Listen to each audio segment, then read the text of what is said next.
Once upon a time, a carpenter found a talking piece of wood and gave it to his lonely neighbor, Geppetto. Geppetto carved the block into a puppet boy and named him Pinocchio. You might wonder why Geppetto didn't carve the wood into a woman. Perhaps he had been so damaged by love he couldn't stomach the thought of even a romantic substitute. In any case, as soon as Pinocchio learned to walk, he ran away. Perhaps his head had been filled by a talking cricket who had a problem with authority figures. Perhaps, having heard about priests and boys, he was frightened by Geppetto's Catholicism. In any case, he was soon caught by a carabinieri, who assumed that Pinocchio had been mistreated and imprisoned Geppetto. So much for due process. Pinocchio went home and accidentally stepped on his only friend, the cricket, which, come to think of it, is a lesson for anyone thinking of befriending someone smaller than their shoe. Grief-stricken, he glued the dead cricket onto his shoulder. Thereafter, whenever life confused him, he treated the cricket as a ventriloquist's dummy, who always knows exactly what to say. Neurotic? Sure. But let's not kid ourselves. In the dysfunctional courtroom of life, Pinocchio was already a star witness.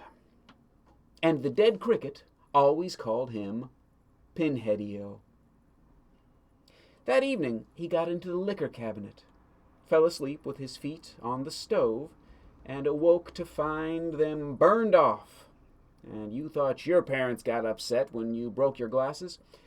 In jail, Geppetto carved a new pair. Pinocchio promised to go to school, and Geppetto sold his only coat to buy a school book. Must have been a really great book, or a really crappy coat. On his way to school, Pinocchio encountered the great marionette theater, and on the sage advice of a dead cricket, traded his book for a ticket. The marionettes on stage made catcalls at Pinocchio, angering the puppet master Mangiafuoco, who wanted to use Pinocchio for firewood, but then decided to give him 5 gold pieces instead. Let's call it a mixed blessing. Just when he could have used a stable role model, he gets a homicidal schizo control freak. As Pinocchio walked home, he met a fox and cat. The cat pretended to be blind, and the fox pretended to be lame. Insert obvious news joke here. An African-American bird tried to warn Pinocchio, but was eaten by the cat. The scamps convinced him that if he planted his gold in the field of miracles outside the town of Catchfools, they would grow into a gold tree. At this point, Pinocchio was so bewildered and suggestible that the Jehovah's Witnesses had issued an APB. On the way to the field, they stopped at an inn, where the fox and cat gorged themselves and ditched Pinocchio, leaving him with the bill. Back on the road, they disguised themselves as bandits and ambushed the puppet. But after biting off the cat's paw, Pinocchio escaped to a White House, Caucasian home, where he was greeted by a young fairy with turquoise hair, who said she was dead and waiting for a hearse.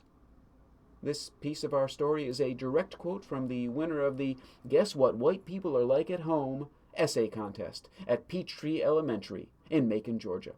An essay that somehow, impossibly, manages to undersell white people craziness. Instead of inviting him inside, the young fairy blabbed away, and the bandits recaptured Pinocchio. Inspired by a Billie Holiday tune, they lynched the puppet.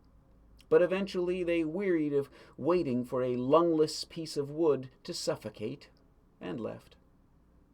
The young fairy called in famous doctors to tell her whether Pinocchio was dead. They were stumped. Rimshot! The fairy, throwing her voice and pretending to be a dead silverfish, said that all Pinocchio needed was a poultice and an enema. He tried to excuse himself, but was blocked by the arrival of 4 undertaker rabbits who had come for the corpse. White people, kids. Seeing no way out, he consented to the treatment. Pinocchio lied when she asked what happened to the coins, and his nose suddenly grew until it was so long he couldn't turn around. She explained that his lies were making his nose grow, and called in a flock of 1,000 woodpeckers to chisel it down. 950 of them sat around with nothing to do, as even 50 woodpeckers can barely sit on a 10-foot nose. Of the 950 who were around, one of them questioned the wisdom of their mission, but her neighbor said, "Hey man, it's a gig. Just take the bread. Smile." The dead cricket told Pinocchio that the fairy was clueless, and he was inclined to agree. But with 50 woodpeckers jostling for position on his nose, he knew that he wasn't going to see the end of this fairy tale any time soon. The fairy then sent for Geppetto to come and live with them. As Pinocchio headed out to meet his ex-con father, the cricket said, "Think this true, Pinheadio? Your nose grew because you lied? How does one follow the other? Maybe if your tongue grew, you might have something, but your nose? She's blowing it out her ass. Or my name ain't, what the hell is my name anyway?" Suddenly they came face to face with the fox and cat. The cat claimed he'd lost his paw to some hungry Ethiopians. They reminded the puppet of the Field of Miracles. The dead cricket said, "Hey, sounds right up your alley, Pinheadio." They went to the town of Catchfools, where everyone had done something exceedingly foolish and was now condemned. A hairless dog, yawning from hunger, said, "It's the thought that counts. The road is hell to pave with good intentions." A sheared sheep, trembling with cold, shouted, "Look before you leap. He who hesitates is lost." A combless chicken, begging for a grain of wheat, exclaimed, "Time is of the essence. Haste makes waste." A large butterfly, unable to use her wings because she sold all their colors, whispered, "Out of sight, out of mind. Absence makes the heart grow fonder." A tailless peacock, ashamed to show himself, cried, "Birds of a feather flock together. Opposites attract. Many hands make light work. And too many cooks spoil the broth. Seeing is believing. The proof of pudding is in the eating. Beware of Greeks bearing a gift horse in the mouth." A bedraggled pheasant looked at the frothing peacock and murmured, "What a difference a day makes, same as it ever was." Beyond the beggars and the bereft, they passed beautiful mansions, where lived the most hapless fools of all. Pinocchio buried his coins and left. When he returned later, he found no tree or coins. The dead cricket shouted, "Pinheadio, you're a knothead, a knot-headed pinhead." He rushed to the Catchfools courthouse, where he reported the theft to a guerrilla judge. Though sympathetic, the judge sentenced him to 4 months, and he was locked up. Fortunately, all the lesser criminals were soon released, when the burgermeister of Catchfools declared a celebration after the town's killers killed the neighboring town's killers. Pinocchio, long past any cogent thought, headed back to the Caucasian home. He encountered a large serpent stretched across the road. The serpent laughed at Pinocchio so hard that she burst an artery and died. White people. He pondered sneaking into a farm to steal grapes, but the dead cricket whispered, "Yeah, but what part of your body will grow if you start stealing, huh, Pinheadio? Your hands? Your vas deferens? You want to risk it?"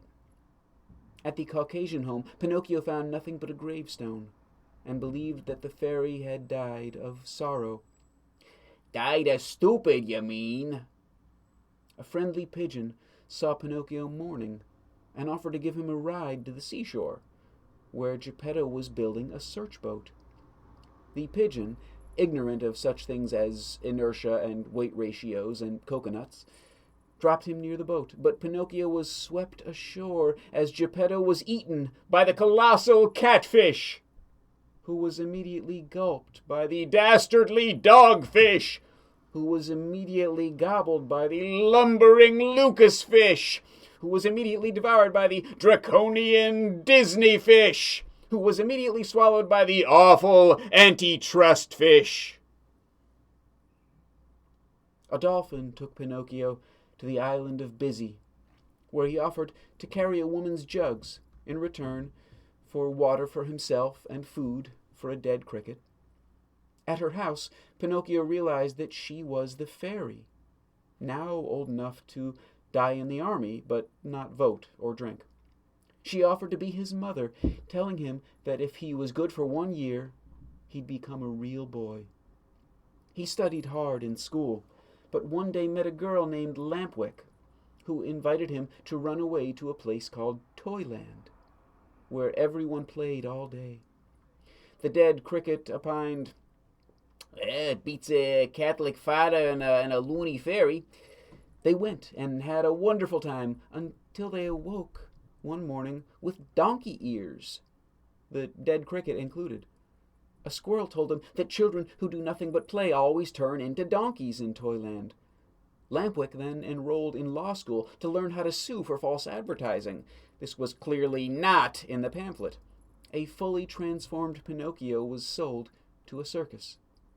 He was trained to do tricks until he fell one day and sprained his area.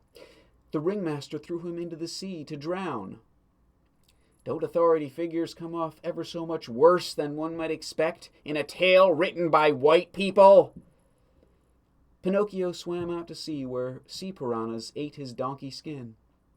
When the awful antitrust fish appeared, Pinocchio swam right into her mouth. Inside, he saw light and followed it. He found Geppetto, who had been living on a shipwreck. They spread rumors of a roaming revolution fish big enough to swallow an antitrust fish, until she nervously vomited. After more rumors and more vomiting, the colossal catfish finally spewed them right onto the shore. Pinocchio spent many months supporting the ailing Geppetto until the dead cricket exclaimed, "You're working your fingers to splinters! Have I taught you nothing?" "What can I do? Geppetto needs me." "Follow me, Pinheadio." Heeding a dead cricket's instructions, Pinocchio gathered the bedraggled pheasant, the hip woodpecker, the gorilla judge, Lampwick, and the puppets from the great marionette theater. They all started a commune and took care of each other. One night Pinocchio was visited by the fairy, who told him he was ready to be a real boy. She puckered her lips. The dead cricket shouted, "Are you insane, you blathering harpy? Have you paid no attention to how the people in this story have behaved? You want this sweet fool to become one of them? Go kiss yourself. Maybe you'll turn into a sensible piece of balsa. If you don't smack her with something hard, Pinheadio, I don't even know you anymore." Pinocchio looked at the dead cricket and the puckering fairy. He nailed a "No Fairy Kisses" sign on the wall, and they all lived happily. Not ever after, just happily, you pinheads. The end.